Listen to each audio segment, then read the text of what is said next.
Hey everybody, coming to you from an undisclosed location, better known as the outside of my house. Just got back from my bike ride, and it's October 1st and it feels like it. For the first time we have a little bit of fall chill in the air. It's good. I'm glad we have a seasonal change here. I wanted to talk to you about the second part of storytelling that I discussed during that storytelling presentation I mentioned that I had on Monday night. And that is the idea. Yesterday we talked about that storytelling needs to be dynamic. Today I want to talk about the second principle, which is that storytelling also needs to be authentic.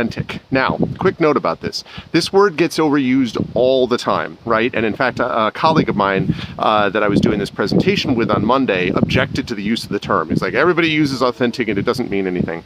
And I absolutely agree that people who are inauthentic in using this word are causing problems and diminishing the use of the word in other contexts. But I do have to say that authentic is an important thing, and I don't think we should cede it to the people who are trying to manipulate it.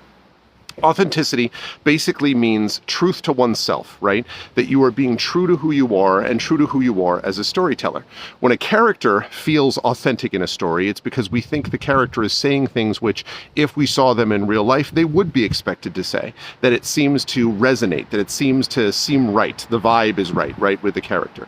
A story, a world that is authentic is a world that feels accurate in some ways, that feels lived in, that feels, again, true to itself. It doesn't need to be exactly like our world. In fact, it can be an extraordinarily different world from ours, but it needs to feel somehow authentic to itself, truth-telling to itself, if you will. And the best storytelling is authentic because people want to feel as if they are reading a world that makes sense, that seems legitimate in some context, that perhaps follows its own rules, and that characters, even if they're deeply flawed characters, are characters where the flaws seem to make some kind of context and some kind of sense. That's what authenticity is all about. Now, the reason I think it's so important that we not cede this word is that it is true that marketers and, big corporations and things like that can use that word authentic in a negative way. They're trying to pretend that something feels real. It's almost like the uncanny valley in AI, right? Where you put something out there and it seems really accurate, but then you start watching it and something feels off in some ways, and it makes people feel very troubled and uncertain because they know it's not real. In fact, if anything, it's trying too hard to pretend to be real. So authenticity is not about a bog standard, boring, I see this every day. It's about feeling authentic to what the character, to what the theme, to what the world is actually all about. And if you can provide that sense of authenticity, you're going to be in a good space with your storytelling.